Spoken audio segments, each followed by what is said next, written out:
байна уу? Монголоор ирүүл. Монголоор хэлж байна.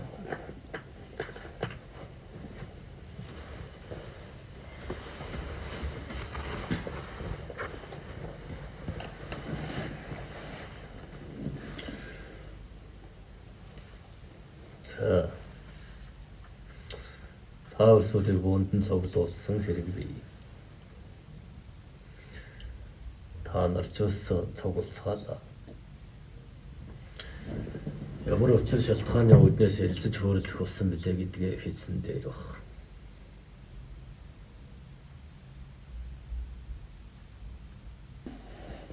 Та нарын зүрхэн сонсогдож байна. Цаанаас тогсож байгаа.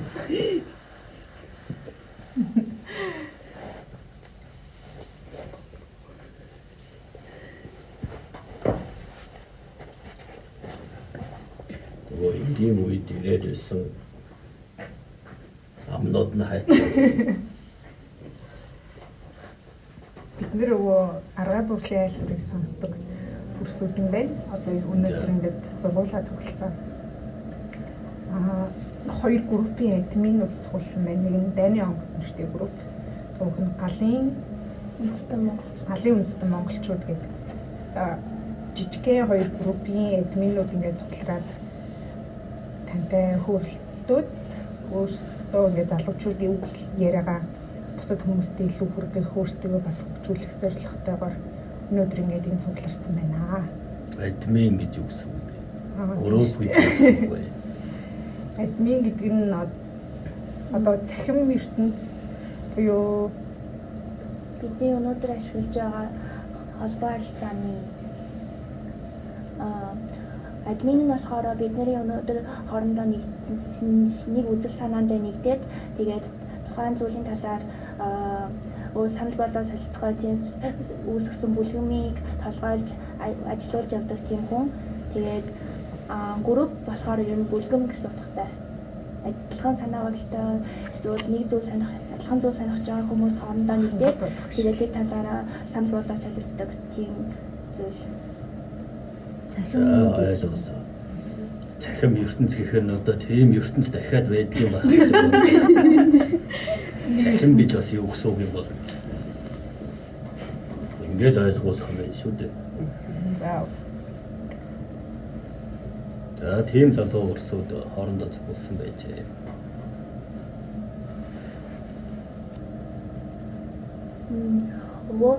Чингис хааны сургаал 13 дугаар зуунд бие засаад гэрээ засаад төрөө зас гэж сургасан байдаг.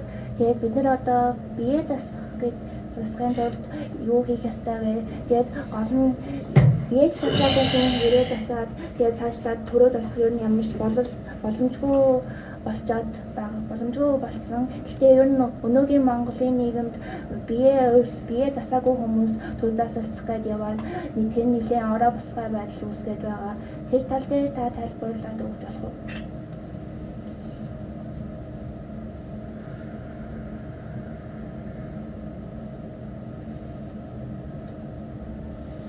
Ер нь өөрөө энэ ертөнцид бие гэдгээ ойлгож ямар учир шалтгаантай ирснээ танихыг оролцсон хүнийг бие заснаа л гэдэг.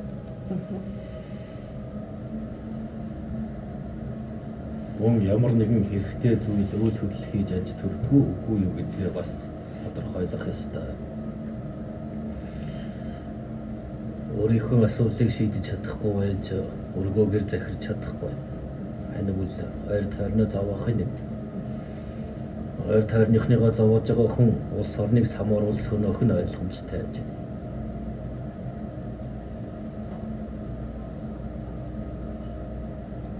Тэгэхээр бие засна гэдэг нь эхлээд өөрийгөө өнгөж харахыг хэлж байна да. Чи ямар бодол санаатай хүн бэ? Чи хэн бэ? Чи юу үлддэг вэ? Чи юуг зорж байгаа вэ? Чиний хийж байгаа зориг үйлдэл хэн нэгэн бусдад гай болдгоо үгүй юу гэдгийг хийж өгөх үр дүнгээр харж байна. Гэтэл олонд нь эргэн тойрондоо гай болж байгаа бол нэгэн тийм биетэй өнөө хэдтэй тийм гайтай зүйлээ бас тарааж байгаа бол тэр улс орн хязгаарч орших боломжгүй. Тарж бутрахаас цаашгүй юм шүү дээ.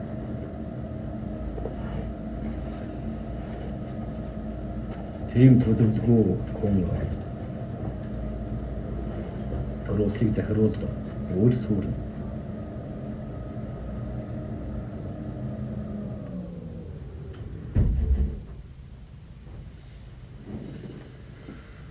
Монголчууд гэдэг чинь нэгээс бүрддэг шүү дээ. Олон нэг байж ижил тэр олон улсын ард иргэд бий болно.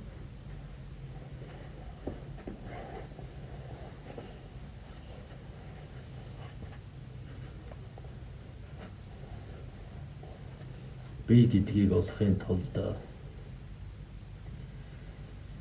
гаргах үйлдэлээ сайн хянах нь чухал юм.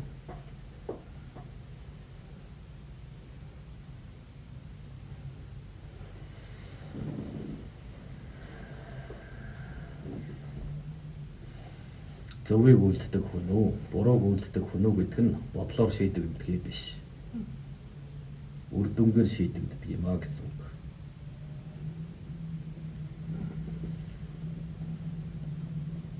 Чиний бодож санаж байгаа үйлдэл болж хувирна. Тэгээд эргэн тойронд нөлөөлнө.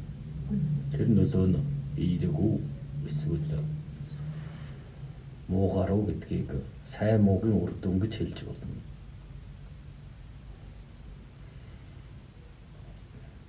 Тэрнээс дуртай болгон дуртай юм хийн гэвэл тэр сайн муугийн шинжээ ойлгох гооч байсан. Бүгд л миний зөв гэж дайрдаг шүү дээ.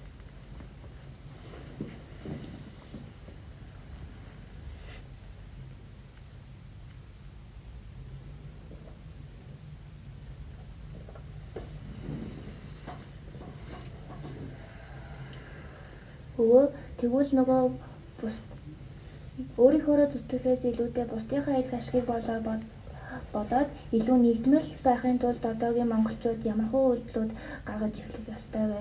Одоо хоорондоо маш олон зүйл шашин, намын үзэл суртал тэгээд аймаг сумд гэх мэт маш олон зүйлсээр одоо таалтсан байгаа. Тэгээд энэ олон монголчуудыг буцааж нэгдмэл болгохын тулд бид өөрсдөө яах ёстой вэ? Ер нь улс орныг хүчээр эзэмдэх нь хэцүү. Яагаад гэвэл нэг том дайсан амьдарч буй газрын дайраад ирлээ хэрэг зэвсэгтэйг. Тэд бүгд үхсэхээ үзэлцэнэ дээ. Харин улс эвгүүтэх гол шалтгаан бол дотоодын урвалтаас үүдэлтэй. Дор бүрнээ бий гэдэг үзлээр явснаар амин хувийн эрх ашиг гэдэг зүйл үүснэ. Амин хувиа болохын тулд бусдыг ч хайрлахаа болдог. Энэ үеэс улс мөхөж эхэлдэг. Тэрнээс шууд хүчээр дийлж эзэмдэх нь ховор байдаг байх нь шүү дээ. Нам гэж хувааж байгаа бол нам гэж орилоод байгаа хүмүүсийн толгойг нь авсан дээр. Аймаг сум ярьж талцуулаад байгаа бол хийг нь огтлсон дээр.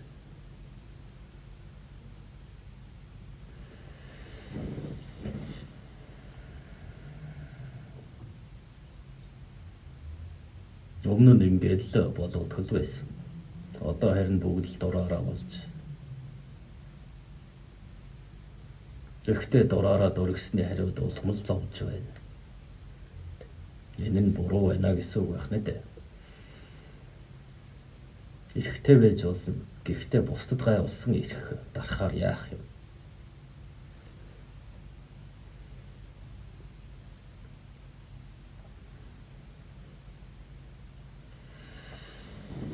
Хүмүүс байж дараах ноён гэж үснэ дээ.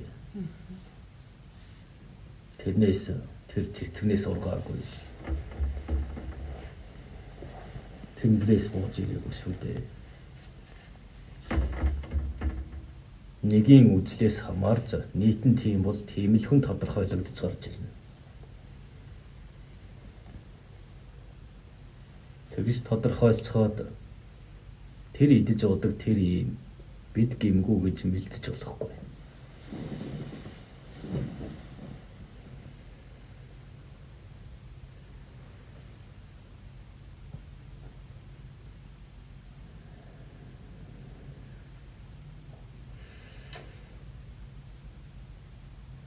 Альва нэг самуун үүсгэж хов хутгадаг хүмүүсийг ер нь нүднээс далдч болов залхаа шийтгэж байвал таарна.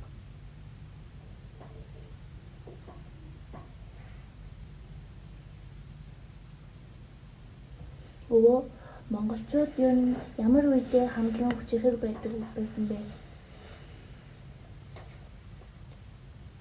Монголчууд зовсныхаа дараа л ясандаа тултал зовж үлдснийхээ дараа л нэгддэг. Одоогор дэндүү жаргалтай байгаа шүү дээ. Өвгдээд чинь тусаа урсгах нурсгаж амиа дэвсэн байж ахын нөгөө хятан байж өдий хэмжээний газар нутаг туурга тусгаар болгож өгсөн бүх юм чинь бэлэн. Та нар дуртай газар очиж хонжуулна, дуртай газар амарчжуулна. Бүх юм чинь эрх чөлөөтэй. Энийг та нар өөрсдөө хийж үзээгүй. Улс болгох ажилд оролцоогүй учраас л та нар дураараа дургаад байгаа юм шүү дээ. Үнцнийг мэдэхгүй.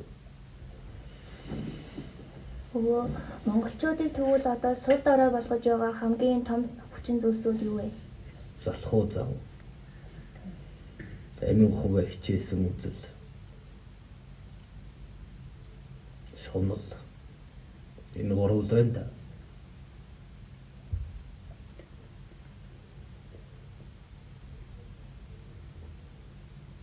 Бусад улс орнууд чинь өдөр шөнөгүй л эрдэм мэдлэгийн хойноос гүйж явахад өнөө өрсөд өд боллонцаар шөнө нь босч наригсаар олбид хөгж өгөөл.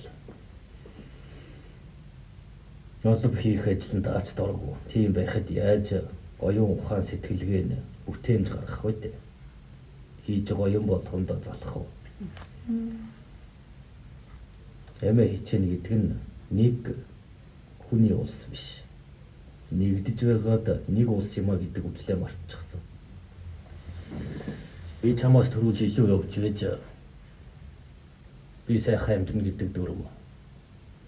Өөрийн бүх юмыг судраг ус болгосон.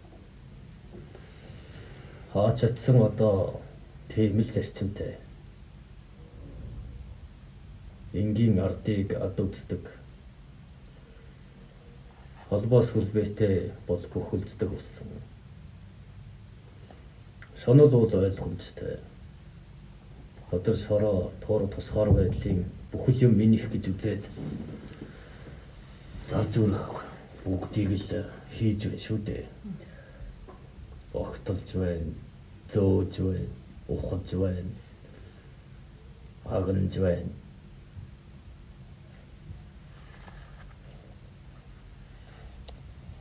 Өвөө тэгвэл хөх галын хамгатай Монгол гэдэг үндэстэн ер нь ямар хөө шинж чанартай байх ёстой вэ?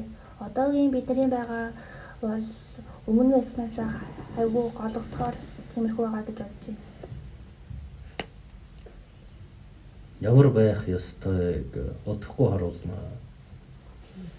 Одоогоор гэрт хэлж болохгүй.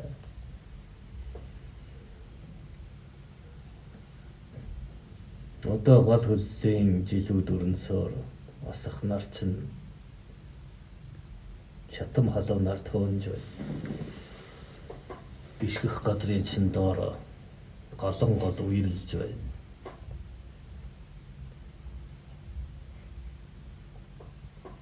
Уяад гал хөллийн жилүүд маш удаан 20-30 жил үргэлжлэх болсон юм бол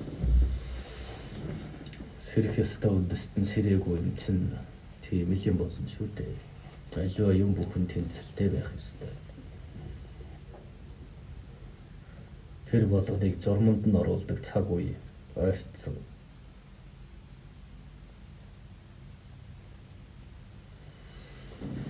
Ихтэй одоо бол бараг л боломжгүй үзээ.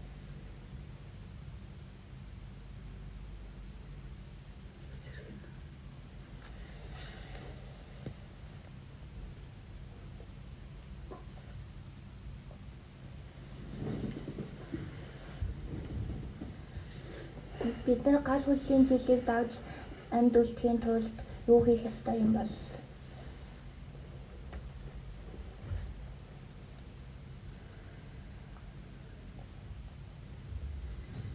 Оршихуй ертөнцтэйг бол ойр байдаг.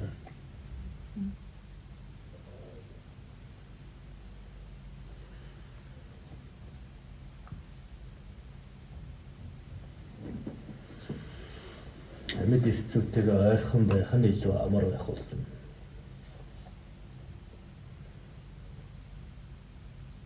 Тэрнээс хүн ороотнууд дунд байсаар байвал тэмч таатай харагдахгүйгаа.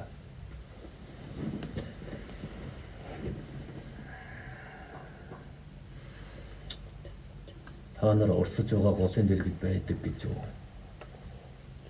Ургаж байгаа модтын өвсний дэргэд байдаг гэж юу?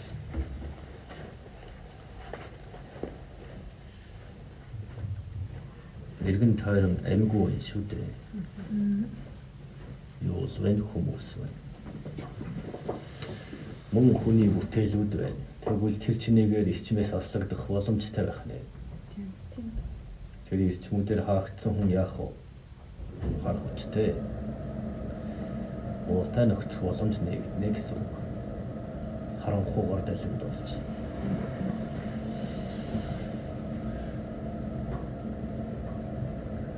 Одоо та нарыг бол шууд гадарлаа. Яахаа мэдэхгүй бачуурж байгаа нэг хэсэг байгаа. Нэг нь бүр муугаа сонгоод муутайгаа нөхцөлдсөн ч байгаа. Өнөөх нь цай муу хоёрыг муудалцуулж байгаа дундаас нь таашаал авч аж төрж байгаа юм ч байгаа.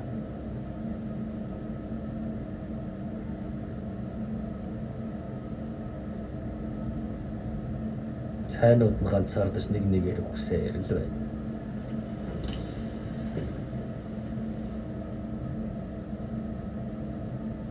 Одоо бол сүүлтийн цаг үе мөн. Тиймээс та нар яалчгүй бачуурж бачимдж байгаа нүнэ. Гэтэл зарим үс чинь сархад хүртээд л манархыг хүсэж байгаа. Ер нь манарж болох юу вэ? Эсвэл донтож болох юу вэ? Тэр болгонлоо хатсаар. Гэтэл ухамсартай байхад өөртөө цаг хугацаа зарцуулахгүй нөхцөөж байгаа нь ирээдүйд тэнцэхгүй хүн гэдгийг шалтгаан мөн. Тийм хүмүүсийг яах вэ? Хай. Битгий чир. Тэд тэр замаараа явг. Чи ч бас шалгалтаа өгөх ёстой. Тэгэхээр юу болох вэ? Өөрсдийгөө хичээж намайг дараагийн шалгалт юу хүлээж байгаа бол гэдэгтээ бэлэн байх ёстой гэсэн үг. Тэр олныг чирэх гэж оролдвол тэр олныг чирж байгаа чамайг л ялсан шүү дээ. Тийм болж байна уу?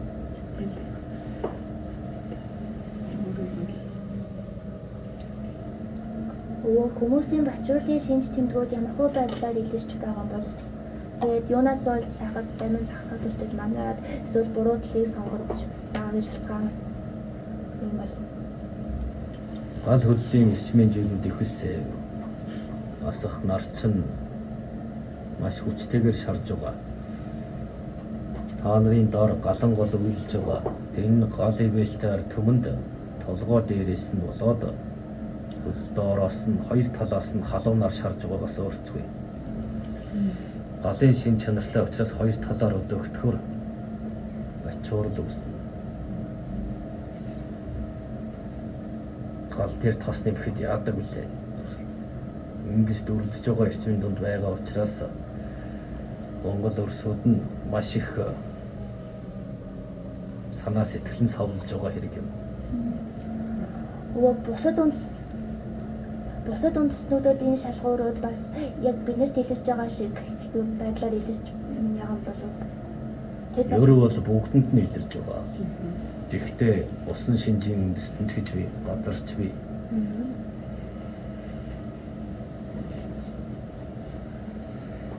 Модон шинжийн ч би гэх мэт янз бүр. Гэхдээ энэ бүхэн эрчмүүдийн дээрээс галаар хоёр талаас нь төөнж байна гэж та нар бод.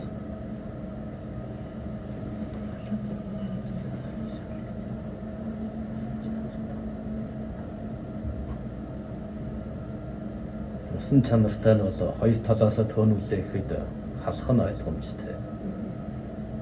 Мод нь бол шатна. Газар нь бол хатна. Төмөр бол хайл. Харин галан галвал дөрвөлцээр шатаж өгүүлнэ л гэсэн үг шүү дээ. Үүн дээрээ тэгээ гал тусаа уугаад байхаар тэгээд ямар алиг байх вэ? Хүмүүс хилээвэр гарна шүү дээ. Энэ их бачуурлын зүйлсийг шүүлт гэж нэрийдэг юм шүү дээ. Хинэн хүн байна? Хинэн хүн бос болох вэ? Та нарын нүдэнд ил байгаа да. Тэнцхээргүй царайтай хүмүүс хэд байгаа бол түүний бодож сэтгэх үйлдэж байгаа нь хүртэл ямар санагдаж байна? Харьцагаас зүхтмар санагдаж байна уу? Тийм. Тэгвэл тэдний тэр чигээд нь хаяа гэсэн үг. Тэгвэл мянга ухаар бол ганц хэрэггүй. Магадгүй танаа гэр бүлтж байж болно. Танаа ойр тойрныхноос нэг нь ч байж болно. Гэхдээ чирээд хэрэггүй.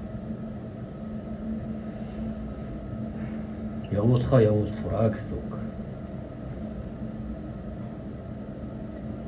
Тэгээд одоо энэ нөгөө нэг шүүлтийн цаг үед хүмүүсийн мэдрэмжүүд яг саяных шиг бачуурал тэгээд нэг тийм давчдсан мэдрэмжүүд энэ болгоны одоо үр дүнд юу вэ гэхээр ер нь нэг тийм байгальтайгаа ойртох хүмүүс илүү одоо аялах, зугаалах гэдэг ч юм уу тиймэрхүү зүйл рүү татагдаад байгаа нь ажиглагдаад байгаа байхгүй.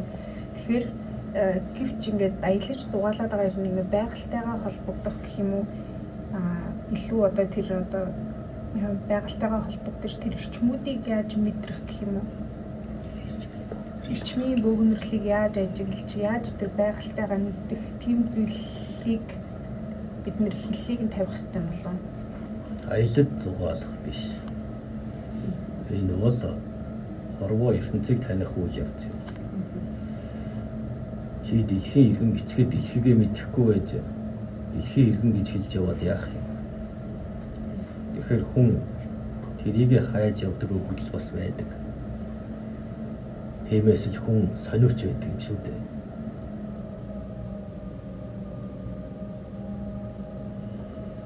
Та нар бол хийдгээ хийсэн. Мод доож тарилаа. Олон төмнийг зурааллаа гэсэн ч тоон нэмэгдээгүй. Сүүлдээ ганцаар цацгаасан. Нийт олон чинь тийм юмыг хүлээн зөвшөөрч ойлгохыг хүсэхгүй байхад хоос чамаагүй хичээгээд яадаг гэж. Тэдэнд юу хэрэгтэй вэ? Хов нэг гарцдаж барьж идэх. Цархад, манаралт, хар тамхи үргэлжлээ тоглоо.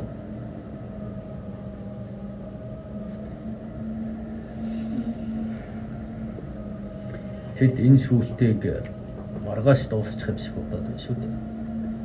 Тийм учраас л тэр зүйлээ улам ихээр хэрэгжилж манарсаар. Гэтэл тэнд нь тэнцэхгүй юм байна гэдэг заавын тогтоож өгөөд байна. Хорвоо ертөнц өдөр болгон өөрчлөгдөж шинжлэгдэж байгаа. Гэтэл нэгэн тэнцгээс өнгөрсөн бол яах вэ? Тэгэл арх.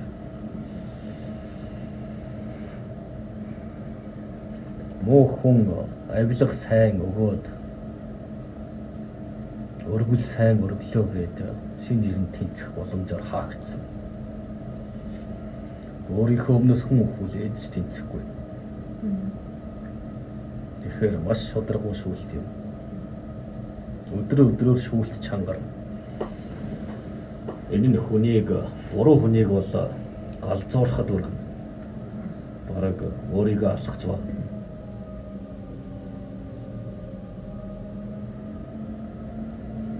Тэгээд одоо энэ шүүлтийн цаг үед хэрвээ одоо бүгдээрээ 100% муу хүн байх юм бол аль үжээ бүгдээрээ сүнчгсэн байхгүй болчихсон байж болохоор гэтэл ингээд нэг тийм цөөхөн ч гэсэндээ яг үнэн гэх юм уу тийм сайн хүмүүс бас байгаад байгаа болохоор л тэсэж үлдээд байна л да. Тэгэхээр энэ хүмүүс яг ингээд нийтийн одоо энергитэй зөвхөгдөд гэх юм уу энэ болгонд нь олонх нь муу байгаа болохоор ингээд тухайн хүмүүсийн энерги нь ингээд нөлөөлөд гэх юм уу. Тэгэхээр бид нар бас тэр хүмүүстэй хамт өгөх хэрэгтэй юм уу? Аль эсвэл ингээд гарч явах хэрэгтэй юм уу? Яг яах хэрэгтэй юм бэ? Тэнхэн шүүлтийн ажиллаж эхлэв. Дөнгөж бэлтгэл явж байгаа. Энэ зүйл нь нэг нэгээр чинь бөөнд чинь байлгаж байгаа. Эхлээ намуухан хөгжим тавья гэж бод. Дуу аваа сонсгоё. Маргааш нь тэрийг нэмнэ. Тэрний маргааш нэмнэ. Ингэж өдрөөр нэмсээр байх болно. Тэнцгөөнүүд нь яах вэ?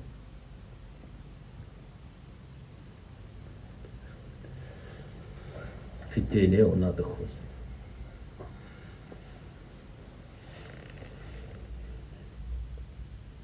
Өдрөөр энэ та нарын чихэнд сонсогддоггүй юм зөв.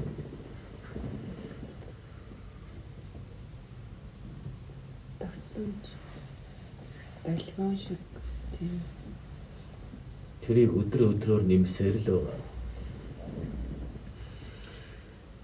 Тэр зүйлд эерэг сэтгэлтэй байх боломжтой бас түүнийг байнгын сонсоор аратан алуурчин төвсөнд шилжиж болно.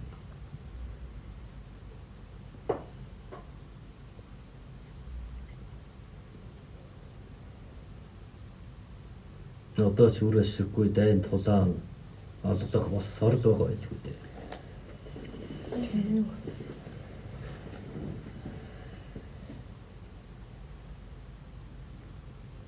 Одоо дэлхийд даяар маш их байгалийн гамшигт үзэгдүүд хаасайгүй болоод байгаа. Зарим газар нь гадаа шуурга, зарим нь болохоор хаан гачиг, гарт төмөр, хар шуурга гэх мэт энэ нь одоо үргэлжлэж байгаа гал хүлтийн жилийн шүүлтүүдтэй холбоотой болов уу? Холбоотой. Нэг л бүрийн хит болж байгаа зүйл бүгд хамааралтай байдаг.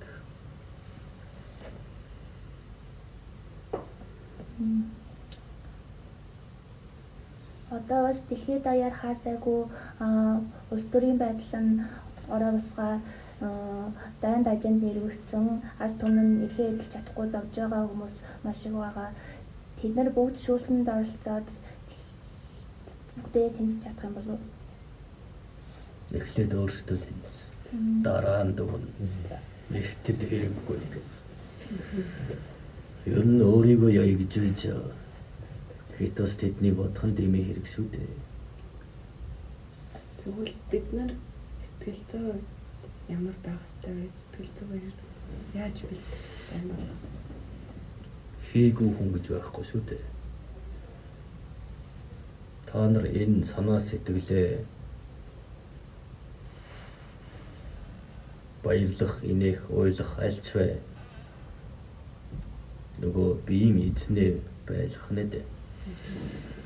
Ямар нэгэн байдлаар энийг хяналтаас гаргах, хит баярлах, хит ойлгох, хит уурлах нь хийн дидүүлэхийн нэмэр болно. Тэр дэлмаар өөр зүйлч хорлож болно гэсэн үг юм. Дуртай л хөдөлгөл гэдэг хийж авдаг. Тэгэхээр хянаж сурах хэрэгтэй байна. Энэ чинь л биедээ эзэн болохын нэг хичээл юм шүү дээ.